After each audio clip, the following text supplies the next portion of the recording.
গল্পের শুরুতেই দেখা যাবে রাঙা ইনায়াকে বলছে, তোরা কি করতে চাইছিস কি বলতো আমাকে।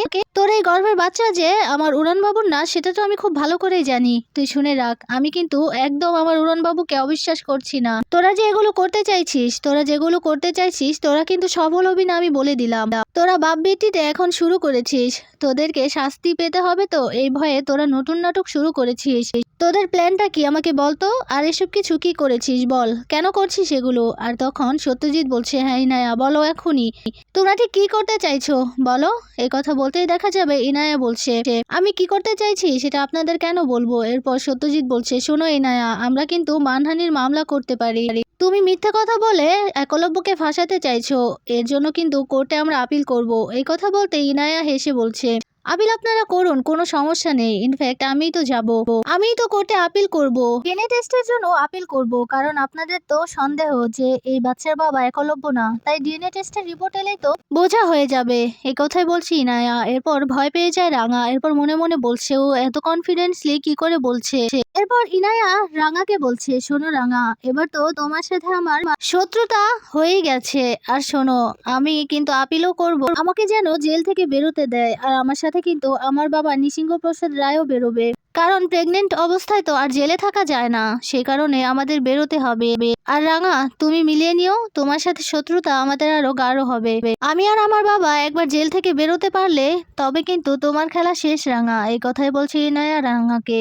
এরপর সত্যজিৎ বলছে, আপনারা যে খেলায় মেতেছেন আপনারা সফল হবেন না, বলে রাখলাম আমি। এরপর ইনায়া বলছে, শুনুন, একলব্যর বাচ্চা আমার গর্ভে। একথা শুনেই দেখা যাবে রাঙা বলছে, কি করে হলো এসব। এরপর ইনায়া বলছে, তুমি একলব্যকে জিজ্ঞেস করো, ও যে আমাকে নিয়ে গিয়েছিল আর আসার পথে 3 ঘন্টা ও কোথায় ছিল, কি করছিল, সেসব কথা ওর কাছে জিজ্ঞেস করো, তাহলেই ও বলতে পারবে সেই 3 ঘন্টায় কি কি হয়েছিল আমাদের মধ্যে। এ কথা বলতেই দেখা যাবে রাঙা বলছে, না। এই কথা বলেই জোরে চিৎকার করে রাঙা সেখান থেকে দৌড়ে চলে যায়। এদিকে এসব কিছু দেখে ভীষণ মজা পাচ্ছে ইনায়া, এরপর হাসছে। ওইদিকে সত্যজিৎ রাগে গজগজ করতে করতে রাঙার পিছু পিছু চলে যায়। ওইদিকে দেখা যাবে সভ্য বাড়িতে ধ্যানে বসেছে।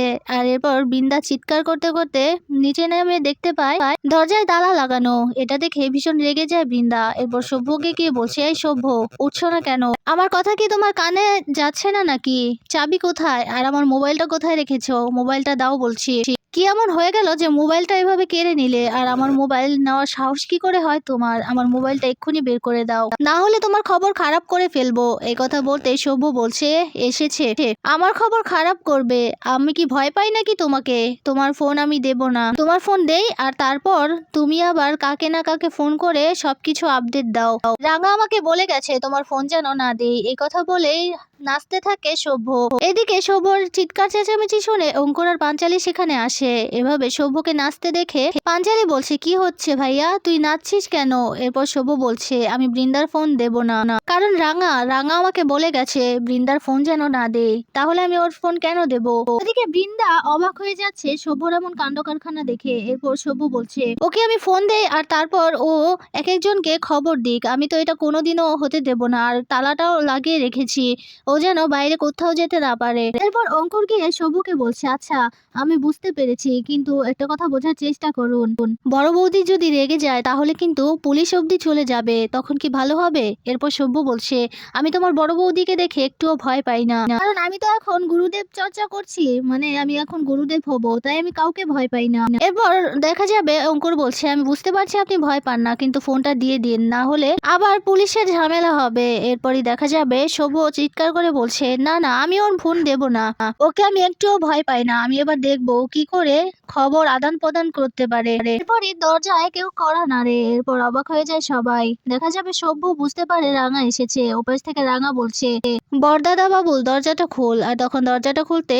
হুড়মুড়িয়ে ঢুকে পড়ে সত্যজিৎ আর রাঙা। রাঙা এসে একলব্যকে খুঁজছে, বলছে উড়ান বাবু কোথায়? আর তখনই দৌড়ে চলে আসে একলব্য। রাঙাকে এসে বলছে, রাঙা তোমরা হসপিটালে গিয়েছিলে? কি বললো ইনায়া? এরপর রাঙা চুপ হয়ে আছে। রাঙা চুপ হয়ে আছে দেখে আবারও একলব্য বলছে, বলছে কি হচ্ছে, তুমি চুপ করে কেন আছো? এরপর দেখা যাবে রাঙা একলব্যকে টানতে টানতে তার রুমে নিয়ে যায়। এদিকে সবাই বলতে থাকে কি হয়েছে। পাঁচালী সত্যজিৎকে বলছে আচ্ছা সত্যজিৎ কি হয়েছে। এরপর সত্যজিৎ বলছে সবকিছু বলবো, একটু পরে সবকিছু খুলে বলবো। ওইদিকে দেখা যাবে বৃন্দা এসব কিছু দেখে মনে মনে বলছে কেসটা কি হলো। সত্যজিতের মুখ দেখে তো সুবিধার মনে হচ্ছে না, মনে হচ্ছে ইনায়া যা বলেছিল সবকিছুই সত্যি, এ কথাই বলছে বৃন্দা। ওইদিকে দেখা যাবে একলব্যকে ঘরে নিয়ে গিয়ে দরজাটা আটকে দেয় রাঙা। এরপর একলব্যকে নিয়ে খাটে বসতে বলে বলছে বাবু তোর সাথে আমার কথা আছে। এরপর একলব্য বলছে কি হয়েছে খুলে বলো, এভাবে কেন দরজা আটকালে। এরপর রাঙা বলছে উড়ান বাবু আমরা ইনায়ের কাছে গিয়েছিলাম, তবে তুই বলতো তুই যে গিয়েছিলি প্লেনটোতে, যে ওই ইনায়াকে নিয়ে গিয়েছিলি, সেখানে আসা যাওয়ার মধ্যে 3 ঘন্টা, 3 ঘন্টায় কি হয়েছিল আমাকে বলতে পারবি, তোর কিছু মনে আছে? এরপর এই কথা শুনে রেগে যায় একলব্য। এরপর বলছে আমি কেন তোমাকে বলতে যাব, তুমি আর মা যখন এত প্ল্যান করেছিলে আমাদের বলেছিলে, তুমি আমার চোখের সামনে ছিলে। তিনটে রাঙামতিকে আমি দেখেছি, একজন নিরুদ্দেশ, একজন আমাদের বাড়িতে, আরেকজন ওই আশ্রমে, তুমি আমার চোখের সামনে ছিলে। তারপরেও কত নাটক করেছো তাই না? তাহলে আমি কেন বলবো, তোমরাই তো আমার কাছে কিছু বলনি। এরপর রাঙা বলছে উড়ান বাবু এখন মান অভিমান করার সময় নয়, এখন তোকে এই বিপদ থেকে উদ্ধার করতে হবে, তাই আমার যে সবকিছু জানা খুবই দরকার। এরপর একলব্য বলছে না আমি কিছুই বলবো না। এরপর রাঙা বলছে শোন উড়ান বাবু, এক সময় কিন্তু তুই আমাকে ভুল বুঝেছিলি, ওই সংগ্রাম সেনকে নিয়ে কিন্তু আমাকে ভুল বুঝেছিলি। আমি তো জানি ওই সংগ্রাম স্যারের সাথে আমার কি সম্পর্ক, তাই তো এখন সেটা মিটমাটো হয়ে গেছে। উনি আমার স্যার ছিল, এছাড়া আর কিচ্ছু না। আর এখন এখন তুই আমাকে আবারও ভুল বুঝছিস। এখন এমনটা করিস না উড়ান বাবু, তুই আমার কাছে সবকিছু খুলে বল। এরপর একলব্য রেগে গিয়ে বলছে না আমি কিচ্ছু বলবো না। এরপর রাঙা বলছে উড়ান বাবু তুই যদি এখন কিছু না বলিস তাহলে এই জাল থেকে আমি তোকে বের করতে পারবো না। ওই ইনায়া কি বলেছে শুনবি? ওই ইনায়া বলেছে তুই যে ইনায়াকে নিয়ে গিয়েছিলি 3 ঘন্টায় ঠিক কি কি হয়েছিল উড়ান বাবু, তুই আমাকে সবকিছু খুলে বল, না হলে এই জাল থেকে তোকে বের করতে পারবো না। এরপরই দেখা যাবে একলব্য রাঙাকে বলছে আমাদের ওই ফ্লাইটের সেই কাজটা শেষ হওয়ার পরে একটা হোটেল রুমে নিয়ে গিয়েছিল আমাকে ইনায়া, আর তারপর ইনায়া আমাকে এক গ্লাস জুস দেয়, সে জুসটা আমি খেতে চাইনি। এরপর ইনায়া বলছে যে এটা খেলে নাকি শরীরটা ঠিক থাকবে, আর এটা কোনো অ্যালকোহল না, সে কারণে ইনায়া বারবার জোর করছিল। এরপর সেই জুসটা আমি হাতে নিতে বাধ্য হয়েছি, আর তারপর খেয়েওছি, এই কথাই বলছে রাঙাকে একলব্য। এরপর বলছে ইনায়া বলেছিল ওই বক্সগুলোতে কি কি আছে সেগুলো আমি লুকিয়ে লুকিয়ে দেখেছি, জঙ্গলে আমি গিয়েছিলাম লুকিয়ে লুকিয়ে ওই ইনায়াকে দেখতে, বক্সগুলো নিয়ে ও কি করে সেগুলোই দেখছিলাম, এই কথাই বলছিল আমাকে ইনায়া। এই কথাগুলোই রাঙার কাছে বলছে একলব্য। আর তখনই মাথায় খুব যন্ত্রণা হচ্ছে একলব্যের, কিছুই মনে করতে পারছে না। এরপর রাঙা গিয়ে বলছে উড়ান বাবু তুই একটু শান্ত হ, আর কিছু মনে পড়ছে না? কি হয়েছিল, তুই ওই জুসটুকু খেয়েছিলিস? একলব্য বলছে হ্যাঁ ওই জুসটুকু আমি খেয়েছিলাম, আর তারপর থেকেই তো আমার কিচ্ছু মনে নেই, আর যখন ঘুম থেকে উঠেছি তখন তো আমি ইনায়াকে অন্যরকম ভাবে দেখেছি। এরপর রাঙা বলছে উড়ান বাবু তুই একটু শান্ত হ, আমাকে সবকিছু খুলে বল। এরপর একলব্য বলছে আমি যখন ঘুম থেকে উঠি তখন দেখি ইনায়া আমার সামনে, তবে ও যে ড্রেস পরে গিয়েছিল সেই ড্রেস পরা ছিল না ও, আর আমারও ড্রেসগুলো খোলা ছিল, শুধু গায়ে একটা টি শার্ট ছিল। আর ইনায়া 1 কাপ কফি নিয়ে এসে আমাকে বলছে কফিটুকু খেয়ে নিতে। এরপর আমি ইনায়াকে বলেছি আমি এখানে কি করে এলাম, আর আপনিই বা এখানে কি করছেন? এরপর ইনায়া আমাকে বলেছে আমি নাকি রাত্রিবেলা ঘুমিয়ে গিয়েছিলাম, তাই আমি এখানেই শুয়েছিলাম। আর ইনায়া আমাকে কফিটা দিয়ে বললো খেয়ে নাও। আর এই কথা বলে ইনায়া বলেছে ইনায়া নাকি একটা কাজ আছে সেই কারণে বেরোতে হবে, এই কথা বলে ইনায়াও বেরিয়ে যায়। এ কথাই বলছে রাঙাকে একলব্য। এরপর রাঙা বলছে তার মানে ওই ঘুমের মধ্যে তোর সাথে কি হয়েছে সেই সবকিছু তোর মনে নেই তাই তো উড়ান বাবু? এরপর চিৎকার করে একলব্য বলছে হ্যাঁ আমার কিচ্ছু মনে নেই। এরপর রাঙা বলছে তোর সাথে কি ওই ইনায়ের কোনো শারীরিক সম্পর্ক হয়েছে? এ কথা শুনে চিৎকার করে না বলে দূরে সরে যায় একলব্য, আর রাঙা ভয় পেয়ে যায়। এরপর রাঙা একলব্যকে বলছে তুই একটু শান্ত হ। এরপর একলব্য বলছে রাঙা ওই কথা আর বলো না, প্লিজ বলো না, এটা কোনোদিনও সম্ভব না, কিছুতেই সম্ভব না এটা। এরপর রাঙা বলছে উড়ান বাবু তুই একটু শান্ত হ, আর আমি তোকে বিশ্বাস করি, আমি জানি, আর তুই যে এত বড় একটা চক্রের মধ্যে ফেসে গেছিস সেটা আমি খুব ভালো করেই জানি, তোকে ফাঁসানো হচ্ছে উড়ান বাবু, তবে আমি তোকে কথা দিচ্ছি এই জাল থেকে আমি তোকে বের করবই। তুই আর কারো কথায় কান দিবি না, আমি তো তোকে বিশ্বাস করি, আমি বিশ্বাস করলেই হবে, তুই কারো কথায় কান দিবি না উড়ান বাবু।